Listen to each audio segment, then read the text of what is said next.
Hello everyone, आप सब कैसे हैं। मैं उम्मीद करता हूं कि बहुत अच्छे होंगे और अपनी पढ़ाई को बहुत अच्छे से कर रहे होंगे। मैं आकाश कुमार बढ़ाना आईसीटी वर्चुअल क्लासरूम में आपका बहुत बहुत स्वागत करता हूं। मेरे प्यारे बच्चों, जैसा आपको पता है कि 6th क्लास है हमारी, और 6th क्लास में आज हम लोग अपना रिवीजन करेंगे ज्योग्राफी का बेसिकली, और उसी में हम लोग अपना पहला चैप्टर देखेंगे, सौर मंडल में पृथ्वी। तो सबसे पहले तो मेरे प्यारे बच्चों आपको पता होना चाहिए जो सौर मंडल क्या है। तो सौर मंडल को अगर आप देखोगे तो सूर्य के जो का पास पड़ोस का जो वातावरण है, जो उसका परिवार है, आप उसको सौर मंडल कह सकते हो। ठीक, अब देखिए, सबसे पहले एक इमेज है, आप इस इमेज को गौर करके देखिए। इसमें आपको सूर्य दिखाई देगा, सूर्य के बगल में आपको बुध दिखाई देगा। ठीक, बुध को बहुत छोटा सा बनाया हुआ है, आपको दिखा देता हूं बुध पर कहां पर है। ये देखिए, ये बुध है, ये शुक्र है, ये मंगल है, ये अर्थ है, और ये हमारा क्या है, इतना बड़ा रेड कलर में आपका सन है। देखिए, इन सारे ग्रह को आप सबसे पहले गौर करके देखिए। ठीक, फिर हम इनमें आगे बात करेंगे कि क्या इनका कुछ महत्व है, क्या चीजें हैं। देख लिया आपने, तो बुध को देख लीजिए, बृहस्पति को देखिए, नेपच्यून को देखिए, प्लूटो को देखिए, शुक्र को देखिए, ठीक, शनि को देखिए, इन सबको देख लिए। आइए अब इन पर हम लोग बात करते हैं एक एक करके और देखने का प्रयास करते हैं। सूर्य के बाद आकाश को देखना कितना अच्छा लगता है। कह रहे हैं कि सूर्य के बाद आकाश को देखना कितना अच्छा लगता है। आसमान से पहले एक या दो चमकते बिंदु दिखाई देते हैं, लेकिन बाद में इनकी संख्या बढ़ जाती है, आप इनकी गणना नहीं कर सकते। कह रहे हैं कि जब तक सूर्य निकल रहा है, आप देखिए, जब तक क्या निकल रहा है, सूर्य निकलता है, तो आसमान क्या है, बिल्कुल आकाश साफ, देखना कितना अच्छा लगता है। जैसे ही वो बंद हो जाएगा, फिर आपको क्या होगा, एक दो चमकदार तारे आपको दिखाई देंगे, एक दो जो स्टार है वो ही बस आपको आसमान में क्या होंगे, आपको दिखाई देंगे। बाकी आपको जो है कुछ और आसमान में आपको दिखाई नहीं देगा। क्लियर है, ये आप समझ सकते हैं, ये आप देख सकते हैं। लेकिन बाद में इनकी संख्या बढ़ जाती है, और कह रहे हैं कि धीरे धीरे क्या होती है, इनकी संख्या बढ़ जाती है। देखिए, जैसे सूर्य अस्त होता है, तो सूर्य अस्त होने के बाद अंधेरा छा जाता है, और उसके बाद धीरे धीरे क्या होता है, एक तारा निकलता है, फिर धीरे धीरे तारे दिखाई दे देते हैं, और कुछ समय के बाद पूरा आसमान अनगिनत तारों से भर जाता है, जिनकी हम गिनती जो है आपका नहीं कर सकते। क्या नहीं कर सकते, जिनकी गिनती हम नहीं कर सकते। लेकिन बाद में इनकी संख्या बढ़ जाती है। संपूर्ण आकाश छोटी छोटी चमकदार वस्तुओं से भरा है। कह रहे कि जितना भी आकाश है वो क्या है, वो आपका छोटी छोटी चमकदार जो वस्तु हैं वो उनसे भरा हुआ है, जिसमें कुछ चमकीले होते हैं एवं कुछ धुएं वाले। ऐसे प्रतीक होते हैं मानो कि आकाश में हीरे जड़े हों। इनमें से कुछ टिमटिमाते प्रतीक होते हैं, लेकिन आप इनको ध्यान से देखोगे और पाओगे कि इनमें से कुछ की टिमटिमाहट अन्य से अलग है। ये बिना किसी टिमटिमाहट के चंद्रमा के सामान चमकते हैं।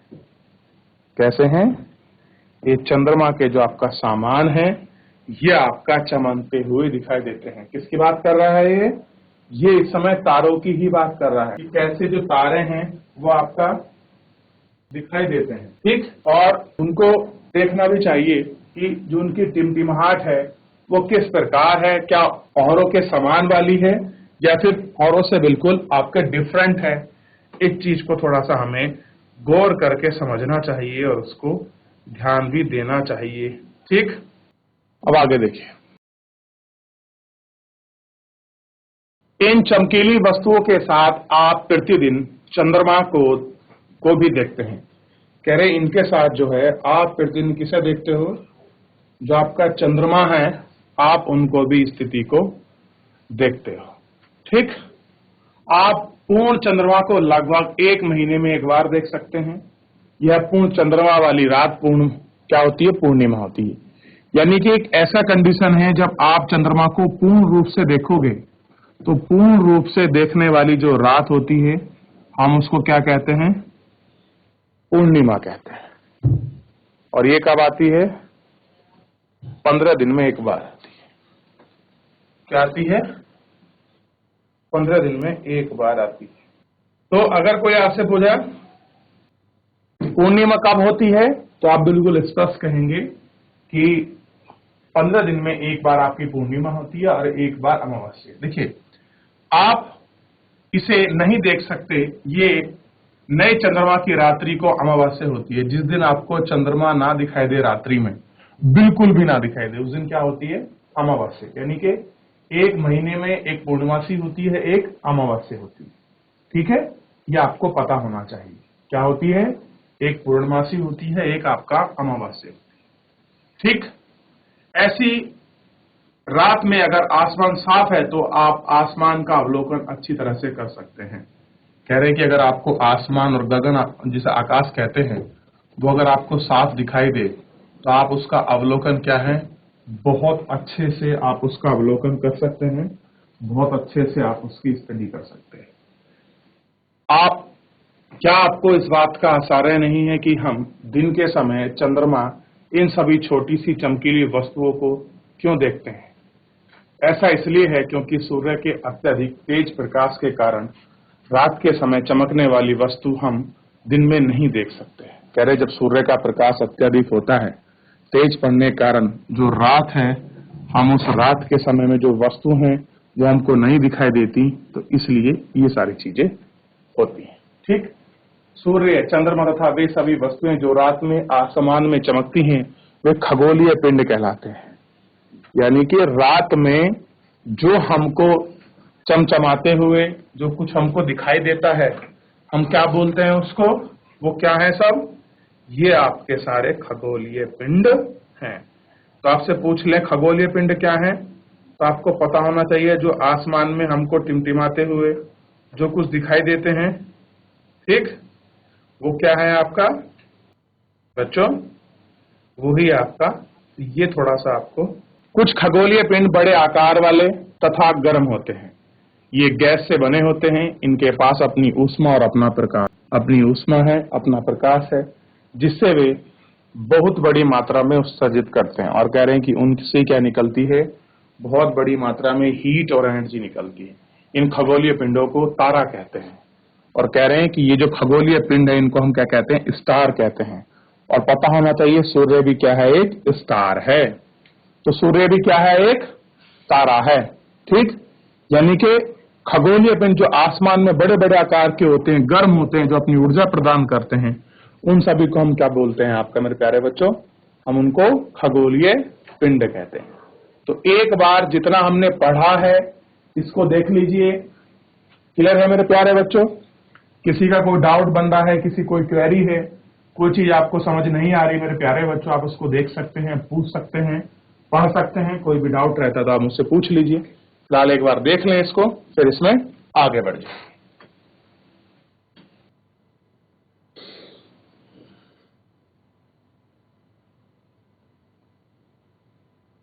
अब देखिए, रात के समय चमकते हुए अनगिनत तारे सूर्य के समान ही हैं, लेकिन हमसे बहुत दूर होने के कारण हम लोगों को उनकी ऊष्मा महसूस नहीं कर पाते। कह रहे कि जो रात में आपको चमकते हुए जो तारे स्टार दिखाई दे रहे हैं, वो अनगिनत कैसे हैं? सूर्य के समान है। लेकिन सूर्य के समान होने के साथ सबसे बड़ी समस्या क्या है? वो बहुत दूरी पर है, और बहुत दूरी होने के कारण उनकी जो ऊष्मा है वो हमें महसूस नहीं होती है। यानी कि उन खगोलीय पिंड में सूर्य हमारे नजदीक है, जबकि और स्टार क्या है? हमसे बहुत दूर हैं, और बहुत दूर होने की वजह से हमको उनकी ऊष्मा, ये सारी चीजें हमको नहीं दिखाई देती। देख लिया आपने? क्या है? हमको नहीं दिखाई देती। आप अवश्य ध्यान दिया होगा कि कुछ दूरी से देखने पर सभी वस्तुएं छोटी दिखाई पड़ती हैं। अत्यधिक ऊंचाई पर उड़ रहे हवाई जहाज जितना छोटा दिखता है। अब देखिए, कह रहे हैं कि आप जितनी दूर से कोई चीज को देखेंगे वो छोटी दिखाई देगी। आसमान में उड़ता हुआ हवाई जहाज भी आपको छोटा दिखाई देता है। इस तरह से जो बहुत सारे स्टार हैं वो भी हमको छोटे दिखाई देते हैं। ऐसे हैं, छोटे हमको दिखाई देते हैं। अब कह रहे हैं रात्रि में आसमान की ओर देखते आप तारों के विभिन्न समूहों द्वारा बनाई गई विधिवत आकृतियों को देख सकते हैं। ये नक्षत्र मंडल कहलाते हैं। असरा मेजर या बिग बियर इसी प्रकार का नक्षत्र मंडल है। बहुत आसानी से पहचान आने वाला नक्षत्रशाला सप्तऋषि यानी कि 7 संत यानी कि 7 तारों का समूह है जो नक्षत्र मंडल में सारा मेजर का भाग है। अपने परिवार या पड़ोसी से किसी बड़े व्यक्ति से कहिए कि आपको आसमान में अधिक तारों और ग्रह को नक्षत्र मंडल को दिखाइए। क्या कह रहे हैं कि आपको नक्षत्र मंडलों को दिखाना है। प्राचीन समय में लोग रात्रि में दिशा का निर्धारण की सहायता के किस प्रकार होती थी। अब कह रहे हैं कि जो पुराने समय में जो लोग थे अगर उनको दिशा का निर्धारण करना है रात्रि में तो कैसे करेंगे। देखिए आज के समय में तो हमारे पास बहुत सारी सुविधाएं हैं, ना जाने कितनी आपका तकनीकी सुविधा हमारे पास है जिसके माध्यम से हम इन सारी चीजों को आपका देखते हैं और इन सारी चीजों पर हम लोग बात करते हैं। ठीक है, तो हर जगह ऐसा नहीं है, खास कर पुराने समय में तो ये बिल्कुल भी नहीं था।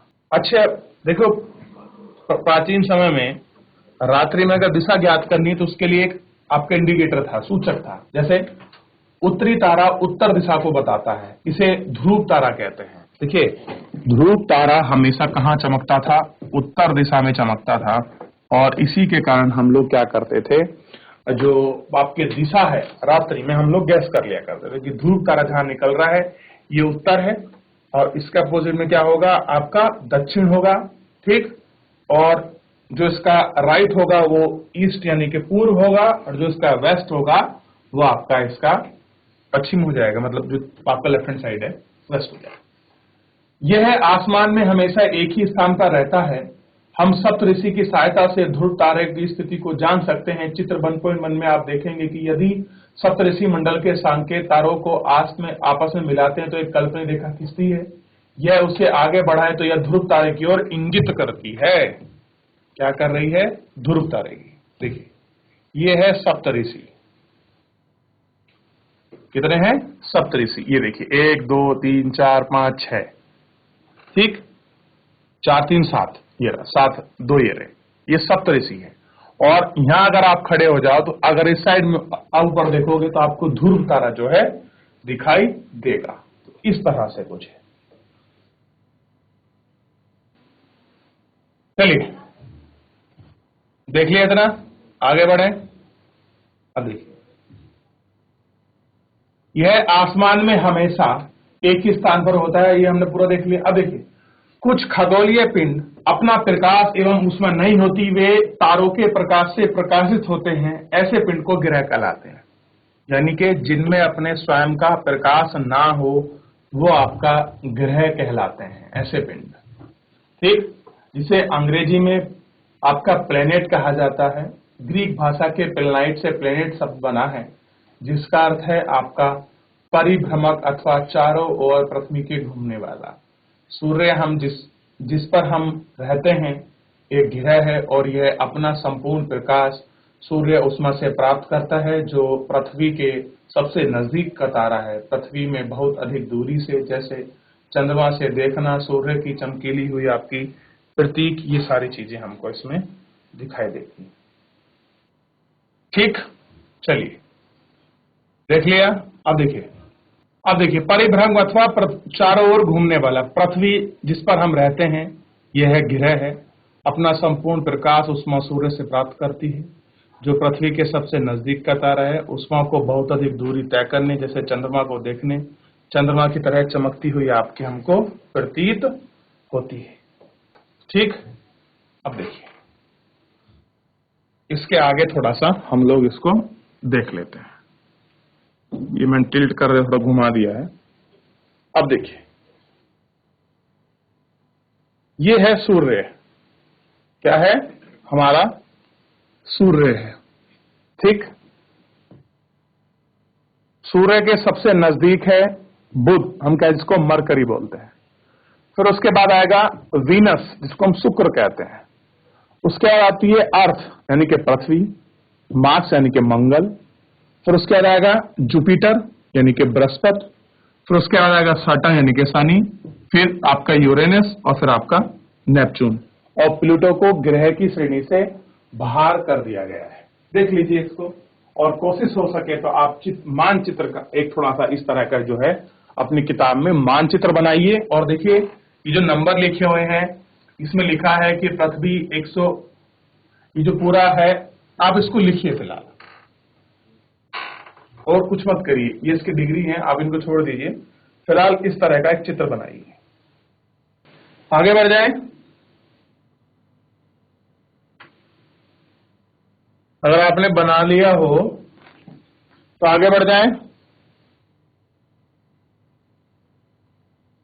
चलिए,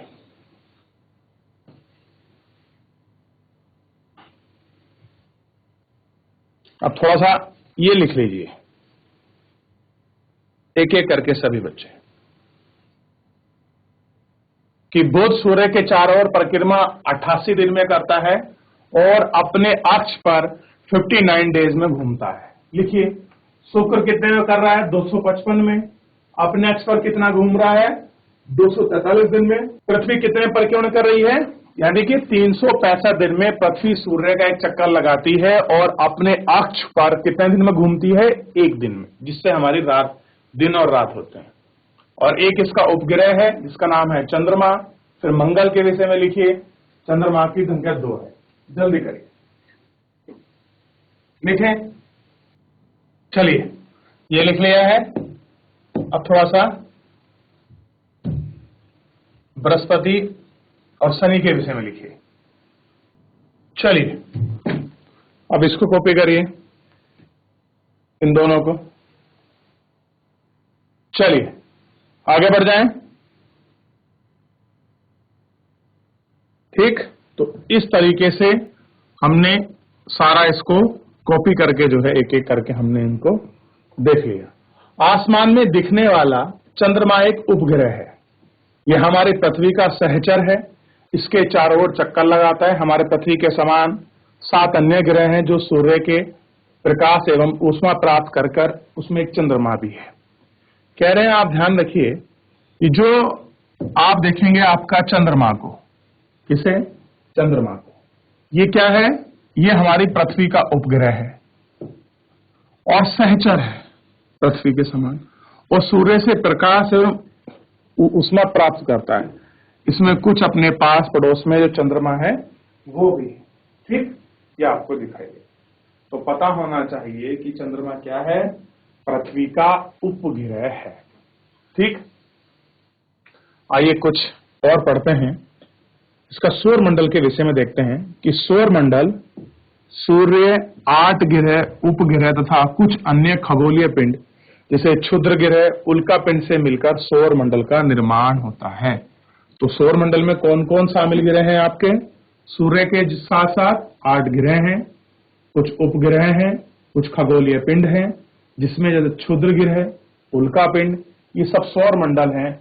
और उसे हम सौर परिवार का नाम देते हैं। किसका? सौर परिवार। और जिसका मुखिया कौन है? सौर परिवार का मुखिया आपका सूर्य है। कौन है? सौर परिवार का मुखिया आपका सूर्य है। देख लिया आपने, क्या है? सौर परिवार का मुखिया आपका सूर्य है। कह रहे हैं कि आप जानते हैं कि पौराणिक रोमन कहानियों में सोल यानी कि सूर्य देवता को कहा गया है। सौर शब्द का अर्थ है सूर्य से संबंधित, इसलिए सूर्य के परिवार को सोलर सिस्टम यानी कि सौर मंडल कहा जाता है। सौर शब्द का उपयोग करते हुए अधिक शब्दों को लिखिए। कह रहे कि आपकी नजर में सौर मंडल क्या है, आप किसको सौर परिवार कहेंगे, इसके विषय में पढ़िए और अच्छे से देखिए और अच्छे से लिखिए। क्लियर है? चलिए ध्यान दीजिए।